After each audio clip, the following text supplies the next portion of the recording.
감가상각 12월 31일에 하는 문제를 보고요. 151번은 세무 1급 거, 이게 국고보조금 포함된 거는 시험범위 아니라고 보시면 되고, 그다음에 9페이지로 가겠습니다. 페이지 152번 보시면 되는데, 요거는 회계 1급이잖아요. 이 문제가 감가상각 뒤에 있는 이유는 감가상각을 이해해야 풀 수 있는 문제라 그렇습니다. 152번은 7월 5일이고요. 12월 31일이 아니다라는 게 중요하고, 여기서 키워드는 폐기입니다. 폐기. 폐기 뭐 갖다 버리는 거죠.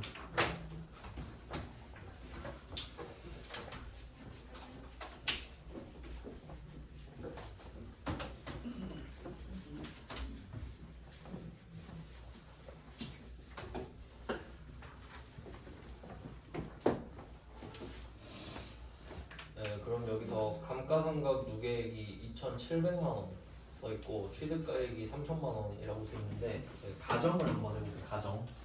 일단 기계장치를 샀을 때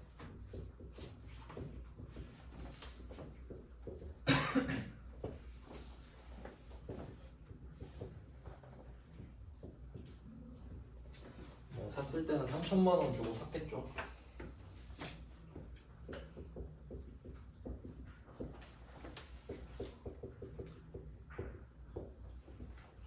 샀을 때. 그리고 전제는 10년을 쓰는 걸로 그냥 가정하고, 정액법 10년이면 1년에 300이죠. 그걸 9번 했다고 가정할게요. 그러면 1년마다 회계 처리를 어떻게 했을 거냐면,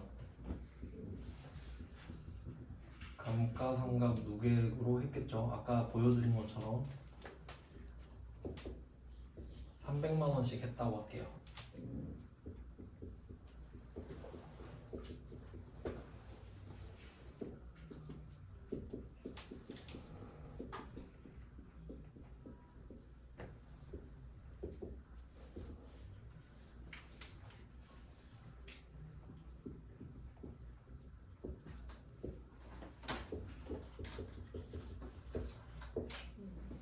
이런 회계 처리를 할 거거든요. 1년에 한 번씩.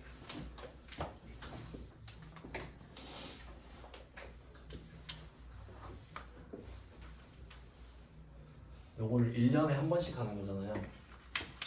이걸 9번 했다고 가정하는 거죠. 해마다 1년에 한 번씩 해서 이걸 9번 했다고 합시다. 그러면 비용은 1년마다 300씩 들어가요. 이게 회계기간이 1년씩으로 잡으니까 비용이 쪼개지잖아요. 그럼 1년에 300, 1년에 300 이렇게 9년 동안 300, 300, 300, 300 들어간 거예요. 근데 이 감가상각 누계액은 자산의 마이너스로 돼 있죠. 그러니까 이름처럼 쌓이거든요, 얘는. 그러면 이 후에 장부가 어떻게 되냐면, 얘는 장부예요, 장부. 기계장치 3,000은 똑같고, 감가상각 누계액이 2,700 이렇게 돼 있겠죠. 300씩 9번이 쌓여 있으니까 지금. 그러니까 이거는 플러스를 해주는 거잖아요. 그러니까 플러스를 9번 했으니까 결과적으로 2,700이 되어 있단 소리예요. 그러면 장부 금액이 300이겠죠.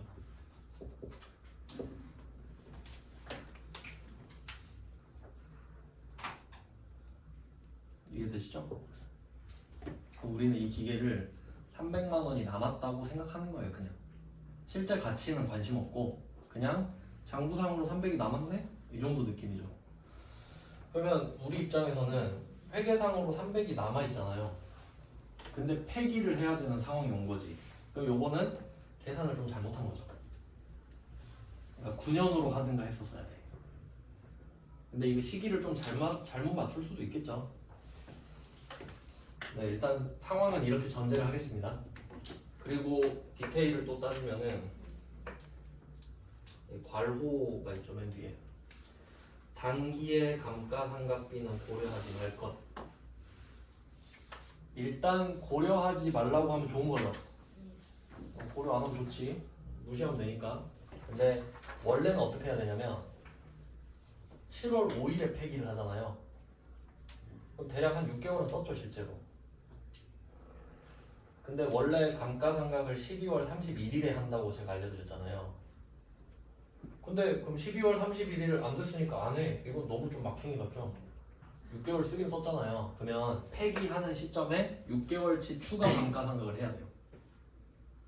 그러니까 뭐 여기서 말씀드린 대로라면 한 150만 원을 추가해야겠지. 그러면 즉시 상각이라고 하거든요, 그거를. 그러면 감가상각비 150에 감루 150이 들어가야겠죠. 그러면 원래는 뭐 2,850 이런 식으로 되겠지. 근데 여기서 뉘앙스가 너네 그런 거 모르지? 그냥 하지 마. 이런 느낌이잖아요, 그냥. 원래는 해야 돼요, 원래. 그러면 두 문제 같은 한 문제가 돼버리기 때문에 그냥 그것까지는 그냥 됐다 이런 느낌이에요. 그래서 그냥 무시하고 하는 거예요. 현실감은 없죠 지금. 그러니까 좀 약간 문제 완성도를 높이려면 이런 느낌이어야 돼요. 단기의 감가상각비가 고려된 감가상각 누계액이 2,700이다. 이러면 완성도가 높지. 그러면 알아서 다 해놨으니까 폐기만 시켜라 이 말이거든요. 그런 식으로 해석을 할게요. 그럼 우리 입장에서는 이 기계를 폐기시키면 300만 원 손해보는 겁니다. 맞죠? 실제 손해보는 거 이야기하는 게 아니라 그냥 회계상으로요. 그럼 그냥 300을 빼면 되거든요. 근데 단순하게 300을 뺄 수가 있는 게 아닙니다. 해볼게요. 그럼 기계가 들어왔을 때는 차변으로 들어오는데 이 기계가 없어지는 거잖아요. 그럼 얘가 대변으로 나갑니다.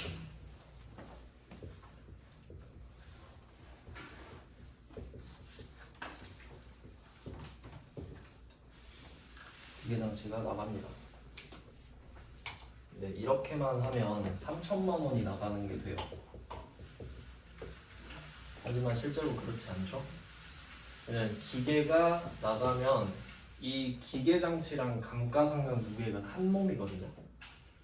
그러니까 얘는 차변에 있고 얘는 대변으로 따로 쌓이고 있는 거예요. 차감이니까 대신 깎여주고 있으니까.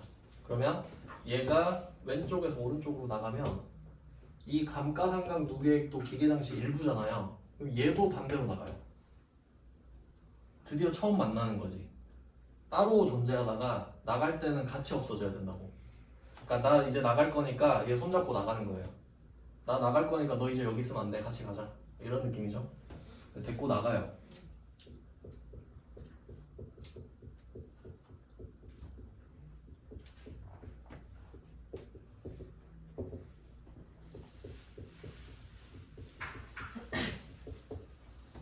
그럼 자리가 바뀌었으니까 반대가 되겠죠. 자산 마이너스였는데 자산 플러스가 돼요.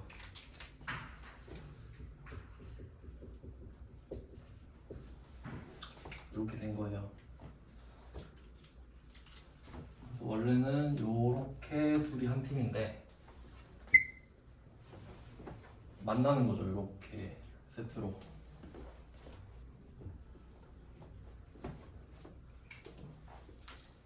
방금 제가 기계장치, 감가상각 누계 같이 썼잖아요. 그 두 개를 같이 없애야 300이 없어지는 거죠. 지금 300이 없어지는 거니까 3000이 없어지는 게 아니잖아요. 자, 그럼 한번 생각을 해볼게요. 이건 이해할 수 있죠. 3000 없어지는 거. 자, 3000이 줄잖아요. 들어왔다가 나가니까. 그 다음에 감가상각 누계액은 얘는 존재 자체가 마이너스죠. 이거 대손충당금이랑 똑같네요. 이렇게 계속 지 몸집을 키우고 있죠. 그러니까 얘는 3000이 되는 게 목표거든요. 잡아 먹어버려야 되니까. 근데 다 잡아먹지 못했는데 나가는 상황이 온 거야. 그럼 얘도 나가야 되거든요. 그러면 반대로 가면 자산 플러스 되죠. 그럼 얘가 다시 올라가는 게 돼요. 3000이 내려가고 2700이 올라가는 거야. 그럼 순액이 300이죠. 그럼 이 두 개의 합작으로 마이너스 300이에요. 왜냐면 내가 알기로 이 기계는 300이니까. 그러니까 이렇게 300을 빼는 거예요. 장부에서 다 뿌리 뽑아버리는 거지. 얘만 남아있으면 안 되잖아요. 그래서 들어온 대로 그대로 나가는 게 회계예요. 들어온 적이 있어야 나갈 수 있습니다. 그러니까 들어온 그대로 나가고 있죠. 일단 여기서 300만 원은 손해를 봤어요 이미. 맞죠?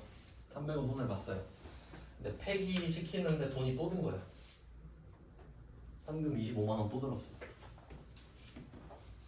폐차시킬 때도 돈 들잖아요. 현금 25만 원 나갔죠. 그러면 이미 지금 기분 조졌거든요. 300만 원 조졌는데 25만 원 더 추가로 기분이 안 좋아졌죠. 그러니까 300만 원을 없애는데 25만 원을 더 쓰고 있잖아요. 그럼 우리 지금 325만 원어치 기분이 안 좋죠. 돈을 다 날렸으니까. 그럼 얘는 딱 봐도 비용이겠죠. 자산의 감소니까 비용입니다. 일단 뭐 뭔지 몰라도 비용이다 정도만 아시면 되고요. 얘는 325만 원이겠네 그럼. 이런 흐름을 이해하자는 거죠. 네, 이것이 회계다. 그러니까 실제는 아니에요. 실제는 더 비쌀 수도 있죠 지금. 근데 그냥 회계상으로 처리를 하는 거예요. 이때 이름이 유형자산 처분 손실이거든요. 처분 손실. 유형자산 처분 손실.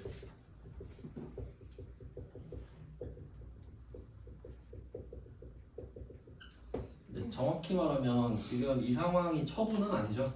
그러니까 정확히 말하면 제거예요. 제거가 범위가 제일 넓죠. 그러니까 팔아도 제거고 폐기해도 제거죠. 근데 여기서는 이 제거를 그냥 처분이라고 쓴다고 생각하죠. 대충 그냥 그런 느낌으로. 유형자산 처분 손실이 나옵니다. 자 그러면 지금 폐기를 해봤는데 폐기는 내가 돈 주고 손을 보는 거죠. 내가 폐차시킬 때도 내 돈 주고 내 차 부수는 거잖아요. 그러면 나중에는 요걸 팔 수도 있죠. 꼭 폐기만 시키나 팔 수도 있잖아요. 100만 원에 팔았다 이럴 수도 있잖아요. 그럼 부가가치세 나와요. 그러니까 이게 안 돼 있으면은 나중에 얘를 못 팔아요. 그러니까 유형자산은 기본적으로 감가상각 누계액이 딸려 있거든요. 왜냐면 애초에 쓰려고 샀잖아요. 그러니까 얘는 기본적으로 다 쓰는 게 목적이에요. 근데 판다는 거는 되게 예외적인 상황인 거지. 너무 급전이 필요해서 어쩔 수 없이 이런 느낌이죠. 그러니까 감가상각 누계액은 반드시 있습니다. 유형자산을 팔면. 그러니까 이 파란 색깔 박스는 기본 포맷이라는 거예요. 근데 지금은 돈을 내고 있잖아요. 나중에 팔면 돈이 들어오겠죠. 그리고 부가가치세는 또 있고 난리가 나는 거예요. 그러니까 이게 유형자산 제거. 일단 폐기를 했는데 처분은 부가가치세가 있으니까 더 어렵다까지 생각을 하셔야 돼요. 그러니까 기본이 잘 돼 있어야 됩니다. 그러니까 이게 왜 처분이 지금 안 나오냐면 우리가 배우는 전표가 일반 전표랑 매입 매출 전표가 있다고 했죠? 근데 이름이 매입 매출이잖아요. 그러니까 기본적으로 매입 매출만 적는 건데 근데 조금 더 디테일을 넣으면은 여기는 부가가치세가 있어야 돼요. 부가가치세. 그리고 증빙이 같이 나와요. 뭐 신용카드 매출 전표 이런 것들. 그러니까 왜 이렇게 분류가 되냐면 우리가 지금 회계를 하고 있잖아요. 회계가 이거 개념 잘 잡아야 돼요. 회계가 뭐냐라고 하면은 내가 돈을 쓴 거, 번 거를 적는 거라고 하면 돼요. 맞죠? 그럼 돈을 벌면 플러스, 쓰면 마이너스잖아요. 근데 세금을 내는 것도 돈을 쓰는 거라 했죠. 그러니까 세법 배워야 마이너스를 쓸 수 있다 그랬지. 그러니까 세법이 자연스럽게 들어오잖아요. 그럼 어차피 세법과 회계는 뗄 수 없는 거죠. 그러니까 이거를 두 번 하면 힘들잖아요. 그러니까 애초에 물건을 팔 때 부가가치세 자체가 세금이죠. 근데 회계잖아요. 그러니까 이걸 메인 매출 전표에 적으면은 세금과 회계가 동시에 돼.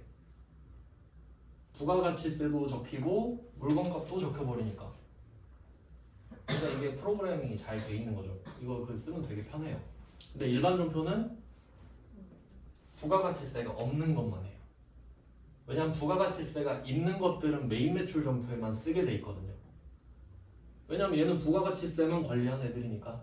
그러니까 정확히 말하면 메인 매출 전표는 부가가치세 플러스 회계. 일반 전표는 그냥 회계. 그러면 폐기는 내가 사실 원래는 부가가치세를 내야 되거든요. 근데 그냥 그렇다 치고 근데 팔면 확실히 부가세가 들어오잖아요. 그러니까 처분이 지금 일반 전표에 나올 수는 없는 거예요. 처분을 하면 부가가치세가 나와야 되니까. 알겠죠? 그래서 지금 처분을 못 알려준다고요. 부가세를 안 배웠으니까. 그래서 오늘 비유동 자산을 끝낼 건데 이거 끝내고 부가가치세 들어갈 거거든요. 그냥 이것만 계속하면 재미가 없어가지고 한번 흐름을 좀 바꾸려고. 그래서 그렇습니다. 그냥 티저로 한번 말씀을 드렸고, 그다음에 153번도 전산세무 1급이잖아요. 안 하겠죠? 네. 그다음에 154번은 요거는 한번 볼게요. 순서를 좀 바꿔놨으면 좋았겠네. 154번은 기계장치 3천만 원에 감가상각 누계 550만 원입니다. 그럼 이 두 개를 묶어보세요. 152번도 묶어놓으세요. 취득가액이랑 감가상각 누계액을 묶어주세요. 두 개 묶으면 빼겠죠, 저절로? 빼는 거 아시죠? 더하는 거 아니죠? 그럼 그 뺀 금액을 장부 금액이라고 해요. 장부 금액이라고 적어놓으세요. 그러니까 이 파란 색깔 박스가 장부 금액이잖아요. 그래서 장부 금액은 순장부 금액이라고 부르기도 합니다. 이유 아시겠나요? 차감 계정이 있으면 차감 계정을 빼고 나서 남은 금액을 장부 금액이라 하니까 장부 금액 개념 자체가 순수한 개념이죠. 순액의 개념이죠. 네트잖아요. 그러니까 순장부 금액이나 장부 금액이나 같은 말이죠. 그러니까 이 말이랑 똑같아요. 순이익이랑 이익이랑 같은 말이에요. 이미 이익이라는 말 자체가 수익에서 비용을 뺀 순수한 금액이죠. 근데 그냥 강조하려고 순이익이라고 하잖아. 단기 순이익. 근데 동어 반복이라고.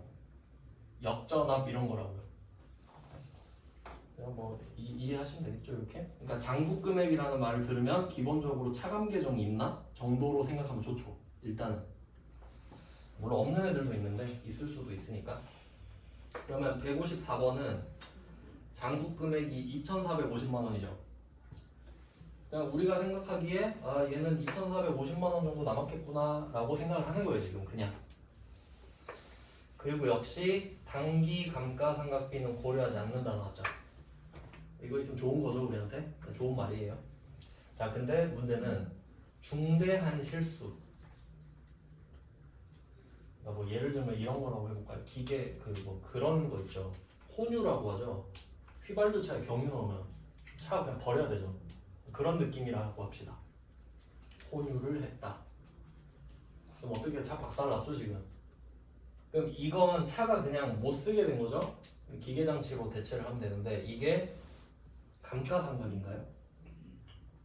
감가상각은 예상이 가능한 가치의 감소죠. 사용하면서. 근데 이거 예상 못했죠.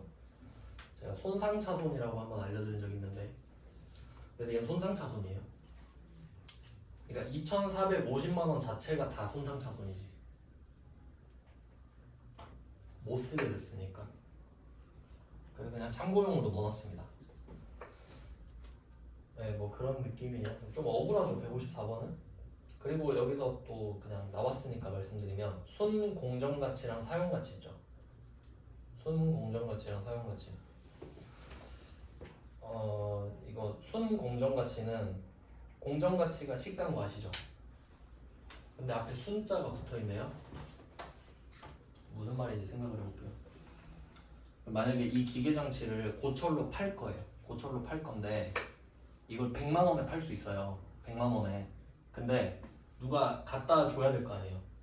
운송비가 100만 원인 거야. 그럼 내가 버는 돈은 얼마죠? 빵원이죠. 그게 순공정가치예요. 그러니까 이거 팔면 100만 원 받을 수 있는데 팔러 가는데 100만 원 든다고요. 그런 느낌이에요. 그러니까 순공정가치 빵원이죠. 그런 느낌이라고. 그냥 갖고 가세요 이런 거지 그냥. 그리고 사용가치는 내가 사용을 했을 때 가치거든요. 그러니까 회계는 이게 되게 중요한데 자동차로 이야기를 해봅시다. 만약에 지금 그랜저를 한 대 샀다고 할게요. 그랜저 신형 보셨나요? 라이트가 이렇게 생겼는데 그게 풀업이 6,000이에요. 그랜저가 외제차 값이 돼버렸어요. 이거 샀다고 할게요. 그러면 우리가 6,000을 주고 샀잖아요. 그럼 사고 한 3년 탔다고 할게요. 그럼 이 가치가 6천인가요? 절대 아니죠. 한 4천 될 거예요. 근데 우리는 이 기업을 계속한다고 가정해요. 그러니까 계속 기업 가정이라는 게 있어요. 그러니까 어차피 우리는 이 회사를 계속 굴릴 거잖아요. 그럼 이 차를 팔 생각은 없죠. 그러면 이 차의 시가가 4천이어도 난 관심 없다. 내가 쓸 거니까 얘는 6천이야. 약간 이런 느낌이에요. 정신승리. 내가 쓸 거니까. 그러니까 계속 가정은 사용하는 가치를 말을 해요. 근데 만약에 우리 회사가 망했어요. 그럼 이 차 팔아야 되거든요. 그럼 만약에 청산을 가정한다고 합시다. 그럼 이 차는 4천이에요 이제. 시세가 4천이니까. 이해돼요? 그러니까 여러분도 갖고 있는 물건 있잖아요. 휴대폰. 이걸 내가 쓰면 내가 샀던 금액으로 기억하죠. 아이폰 150에 샀으니까 150. 근데 내가 급전이 필요해서 이걸 팔아야 돼. 그럼 현실을 느끼죠. 이거 시세 50. 그게 청산가치. 그럼 여기서 사용가치는 정신승리거든요. 그래도 한번 써볼 거야. 써서 가치가 있을지도 모르잖아. 근데 계속 빵원. 답이 없다 이 말이죠. 그러니까 팔아도 빵원, 써도 빵원. 그러니까 빵원으로 맞춰야 돼요. 그러니까 그냥 예를 들면 그냥 정신승리를 해서 사용가치가 100만 원이라고 할게요. 순공정가치는 빵원이야. 그럼 이거는 파는 거는 답이 아니죠. 그냥 차라리 써서 100만 원이라도 건지는 게 낫죠? 그러면 둘 중에 큰 게 100만 원이잖아요. 그럼 2,450만 원을 100만 원으로 만드는 거야. 알겠어요? 근데 얘는 둘 다 빵원이죠. 그러니까 2,450을 꼬라 박으면 돼요. 그러니까 답을 쉽게 줬다 이 말이지. 그러니까 여기서 만약에 순공정가치랑 사용가치 중에 둘 중에 하나라도 100만 원을 넣잖아요. 그럼 답이 2,350이 돼요. 왜냐면 합리적인 사람이라면 당연히 100만 원을 건지려고 할 테니까. 아시겠죠? 요거는 세무 2급 건데 그래도 뭐 그렇게 어려운 건 아니라서 말씀을 드렸어요. 감가랑 손상의 차이를 배웠어요. 네, 유형자산 끝났습니다. 유형자산이 좀 덩치가 제일 큰 부분인데 이거 해놓으면 이제 나머지는 그렇게 어렵지 않을 것 같아요. 이제 10페이지로 가면 무형자산입니다.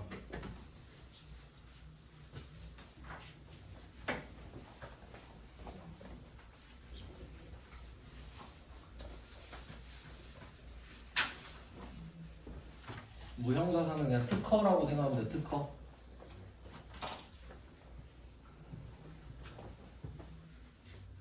특허가 굉장히 중요하죠. 삼성전자가 돈을 많이 버는 이유가 특허 때문 아니겠어요? 근데 삼성전자는 좀 대단한 게 뭐냐면 그 영업이익이 보통 그 수십조 단위인데 옛날에 그 재무제표 한번 봤었는데 그 간단하게 수치화를 해볼게요. 영업이익이 20조 대인 적이 있어요. 20조 대. 이 말은 그 갤럭시 판 돈에서 제조원가, 매출원가 빼고 보통 매출원가를 빼고 판관비도 빼요. 그러니까 공장에서 쓴 돈 빼고 본사에서 쓴 돈 빼고 남은 게 20조. 어마어마하죠? 0이 13개.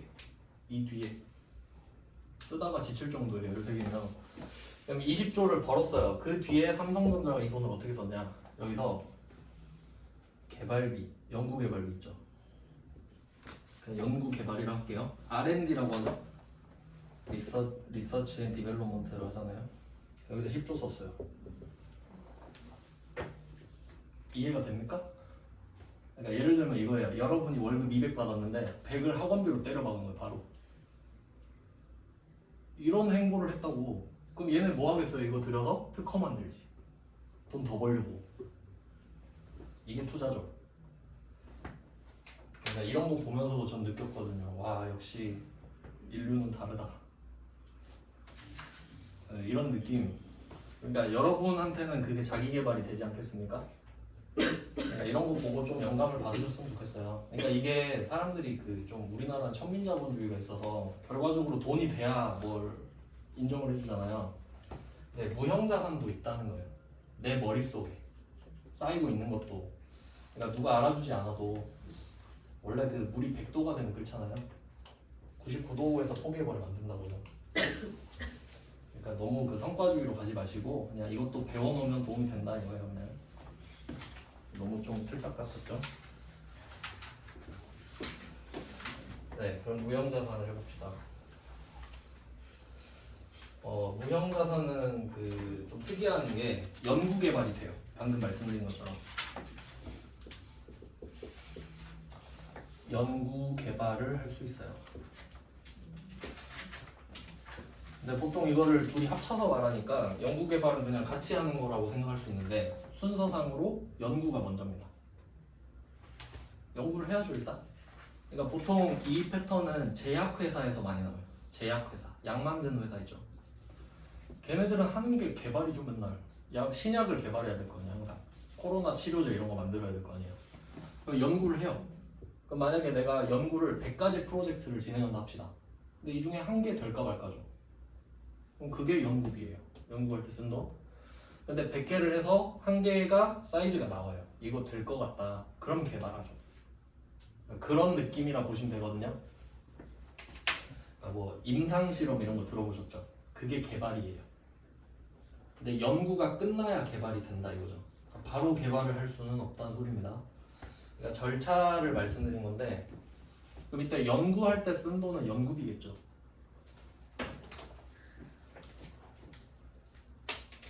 연구비. 그러면 개발할 때 쓴 돈은 개발비겠죠. 뭐 이런 건데, 근데 연구할 때 쓴 돈은 그냥 날리는 돈이라고 보거든요. 그러니까 얘는 그냥 비용이라고 생각을 해요. 될 수도 있고 안 될 수도 있지 이런 느낌. 근데 이제 개발 쪽으로 가면 디테일을 나누거든요. 그러니까 보통은 다 그런 건 아닌데 임상실험 3단계를 가잖아요. 그럼 거의 됐다고 봐요. 그러니까 3단계가 아마 동물한테 많이 하는 거, 사람한테 하는 건가? 하여튼 그 정도까지 가면 거의 되는 걸로 보거든요. 근데 만약에 임상 2단계에서 꼬꾸라질 수도 있잖아요. 2단계까지 갔는데 빠그라졌어. 그럼 그건 그냥 비용이죠. 그러니까 이 개발도 선이 있는 거예요. 선. 인정을 받냐 못 받냐. 그럼 개발 단계로 들어갔지만 임상 2단계까지 해서 망했어요. 그럼 이 개발비는 비용이에요. 맞죠? 뭐 아무것도 없으니까. 그럼 개발도 이제 선이 있고 선을 못 넘으면 비용. 3단계 갔어요. 이제 사이즈 나왔어. 이건 되는 거예요. 그냥 100% 돼요. 그러면 3단계 때부터 쓴 돈 있죠. 그걸 자산으로. 이제 얘는 돈을 다시 페이백 해줄 수 있는 애니까. 뭐 이런 느낌이거든요. 연구 개발의 흐름은 이래요. 그러니까 연구는 다 비용이고 개발은 선을 못 넘으면 비용, 선 넘으면 그때부터 자산. 이런 흐름은 아셔야 돼요. 이제 부르는 이름을 알려드릴게요. 방금 연구비라고 했는데 연구비는 그냥 우리가 부르는 이름이고 연구할 때 쓴 돈. 근데 크게 보면 연구할 때 쓴 돈이나 개발하다가 빠그라진 거나 똑같죠 어차피. 이걸 묶어서 경상 연구개발비라고 해요.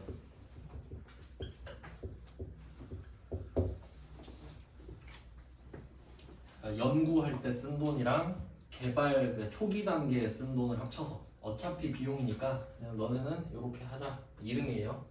경상 연구개발비.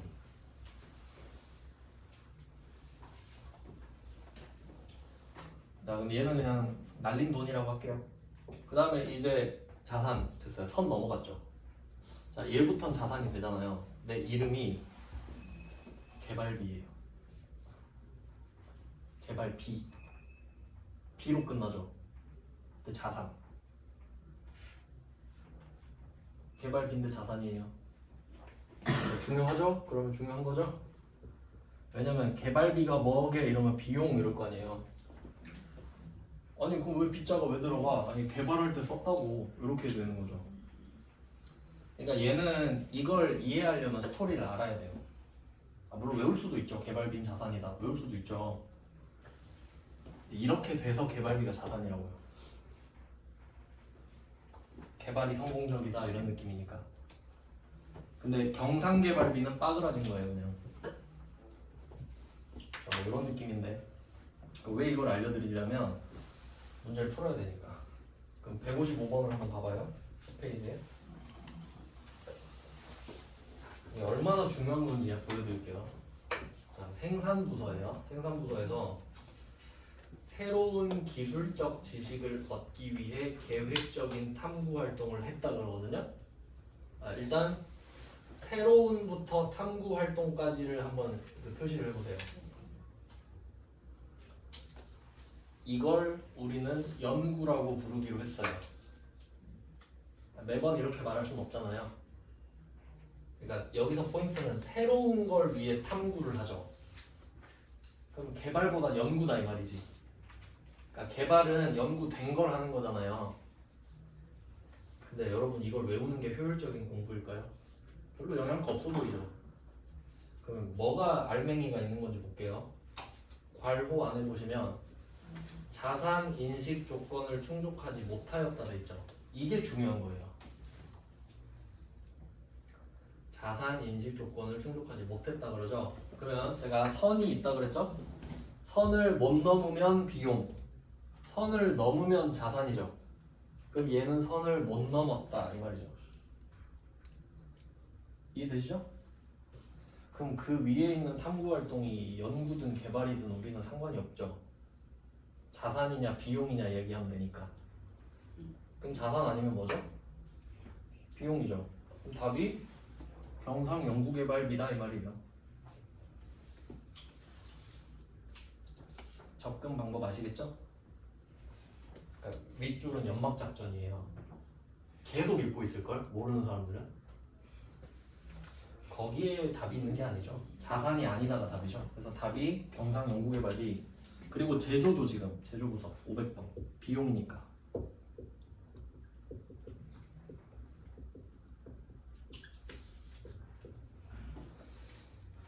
경상연구개발비 100만원, 당좌 예금 100만원.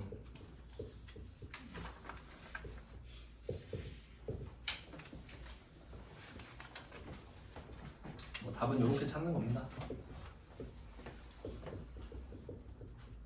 그러니까 좀 그 약간 느낌이 오세요. 그러니까 이 회계는 깊이가 좀 있어요. 물론 외워서 할 수도 있는데 그때뿐이에요. 다 까먹어요. 그럼 아무 의미가 없죠. 저는 좀 그렇게 생각해요. 배움이라는 거에 대해서 기준을 저는 이렇게 잡아요. 항상 전 뭘 배우는 걸 좋아하는데, 예를 들어 내가 뭐 지금은 영어 회화 좀 하고 있는데 1년 뒤에 내가 이걸 유지할 수 있을까, 더 발전할 수 있을까라고 생각을 하거든요. 근데 만약에 여러분이 이 회계 배우러 왔잖아요. 근데 수업을 듣기만 하고 복습을 안 하는 거예요. 그럼 1년 뒤에 안 배운 사람이랑 똑같거든요. 맞죠? 어차피 까먹을 거 아니에요. 그럼 왜 배우냐 이거지. 그냥 나는 기준이 그래요. 그러니까 나는 1년 뒤에도 남길 수 있을 만큼 할 수 있을 때 해요.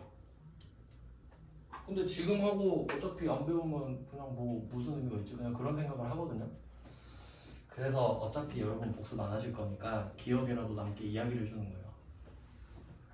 좀 기억에 남지 않을까? 무시하는 건 아니고요.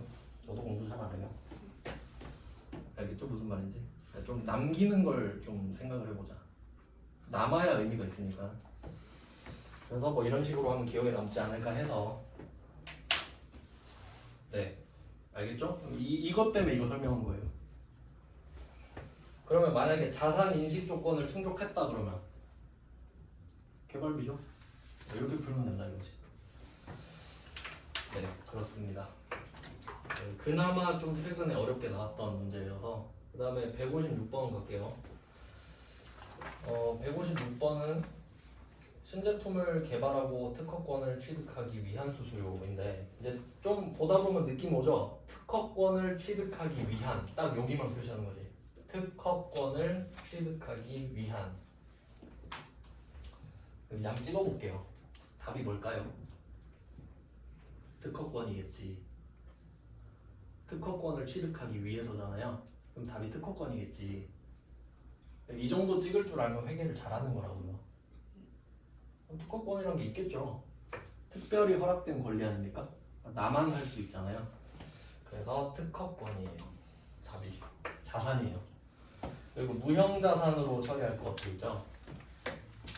그러니까 이게 무형자산이라는 특징 때문에 형체가 없잖아요. 형체가 없으니까 얘는 필연적으로 권리일 수밖에 없어요. 권리. 그러니까 너 뭐 권리 있어? 나 특허 있는데? 이런 느낌이죠. 형체가 없으니까 모른단 말이에요. 그래서 땡땡권으로 끝나요, 보통. 전부 다는 아니에요. 보통 권자로 끝나면 무형자산일 확률이 높겠죠. 왜냐면 여러분이 그 형체가 있는 물건 있잖아요. 예를 들어 휴대폰. 휴대폰은 권리가 아니죠. 그냥 물건이죠. 갖고 있으면 돼요. 근데 형체가 없으면은 권리로 보존을 해줘야 돼요. 그러니까 보통 법적 권리죠. 법으로 보호를 해주잖아요. 그래서 권자로 끝나고요, 보통. 답은 특허권 220만 원 쓰시면 돼요. 그리고 만약에 무형자산으로 처리하지 말라고 할 수도 있지 않냐? 그럴 리는 없어요. 특허권이 자산이기 때문에. 그냥 그렇게 생각하시면 되고. 그 다음에 157번으로 가겠습니다. 조금 더 부연 설명을 좀 할게요. 무형자산 하면은 그 중요한 애들이 있거든요. 그건 따로 제가 적어드릴게요. 책 보면은 진짜 책 보면 엄청 난해한 게 권자로 끝난다 했잖아요. 책 보면은 상표권, 의장권, 실용신앙권, 뭐 어업권, 광업권 이런 거 다 나와요. 저는 그냥 중요한 것만 할게요. 여러분이 뭐 광업권을 알아서 뭐 필요한 거는 거의 없기 때문에 우선순위대로 할게요. 첫 번째 개발비. 중요한 순위. 개발비가 중요한 이유는 아시겠죠? B로 끝나는데 자산이니까 유일하거든요. 그 다음에 두 번째, 지금 나오진 않았는데 영업권. 영업권이 되게 많이 나와요.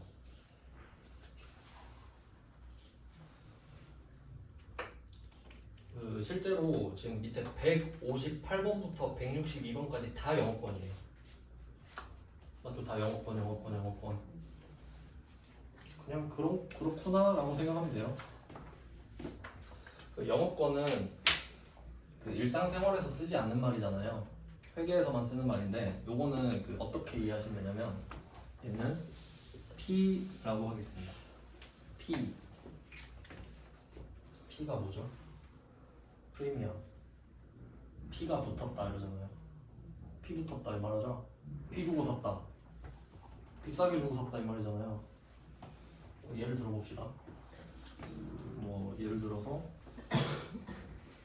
옛날에 뉴발란스 993인가 그거 샀었는데 그 24만 원에 샀거든요.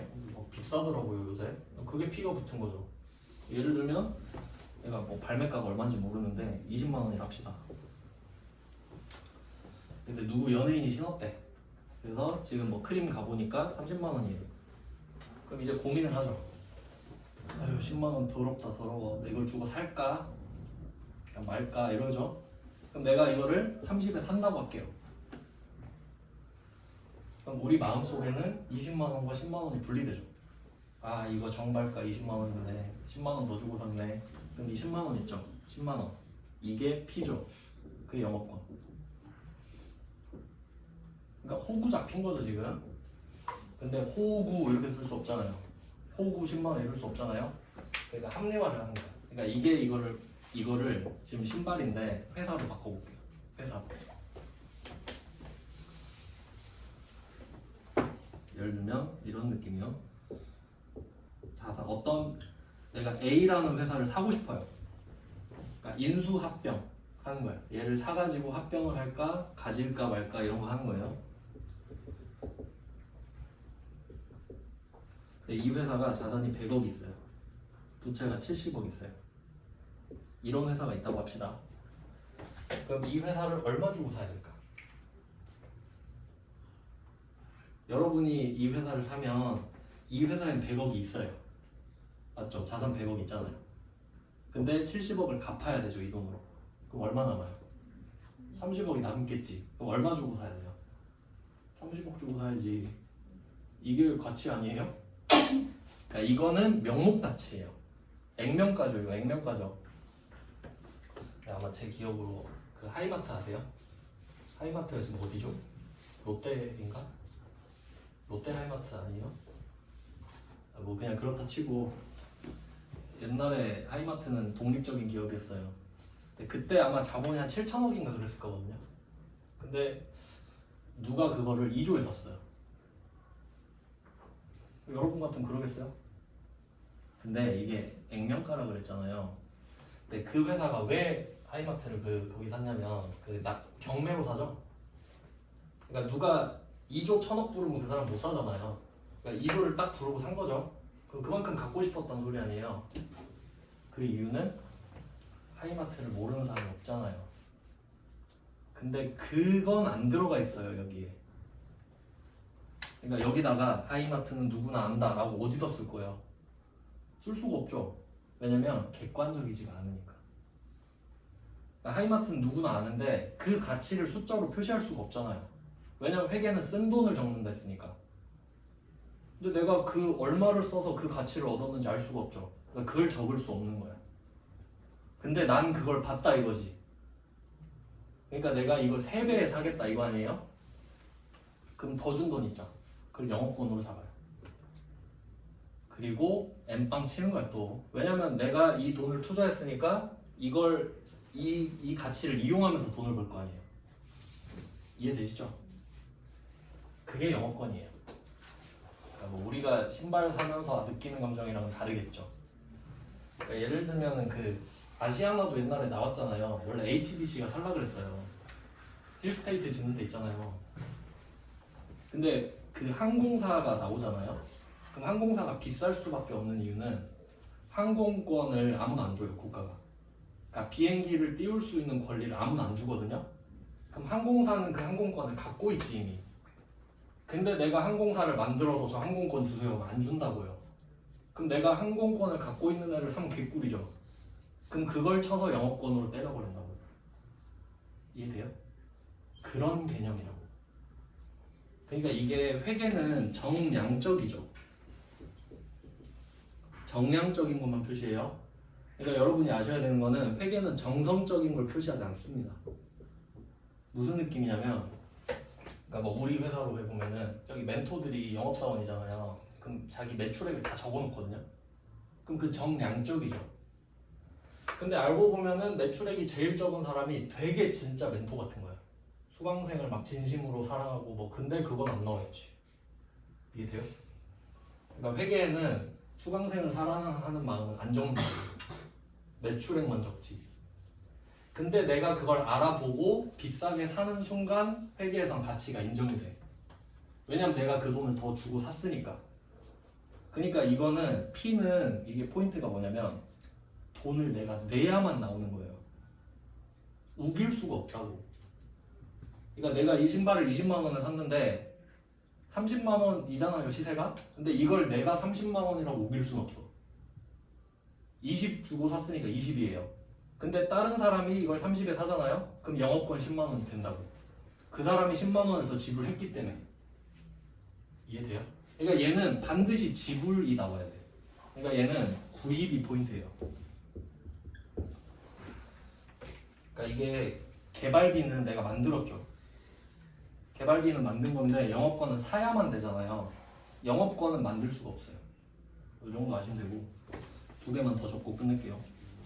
자, 3번째는 소프트웨어.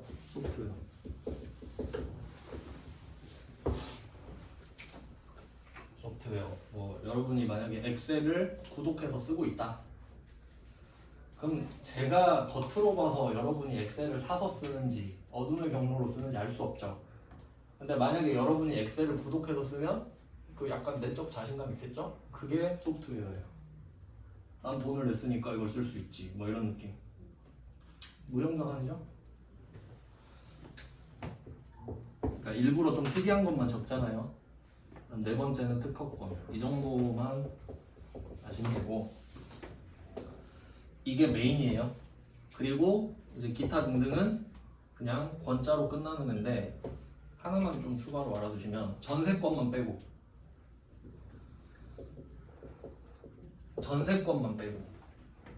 그러니까 권자로 끝나는 애들은 거의 다 무형자산이라 보면 되거든요. 근데 전세권만 예외예요. 그 이유는 내일 설명드릴게요. 일단 개정 과목 이 정도만 좀 알아놓고 오늘은 여기까지 하겠습니다. 고생하셨습니다. 고맙습니다. 수고하셨습니다.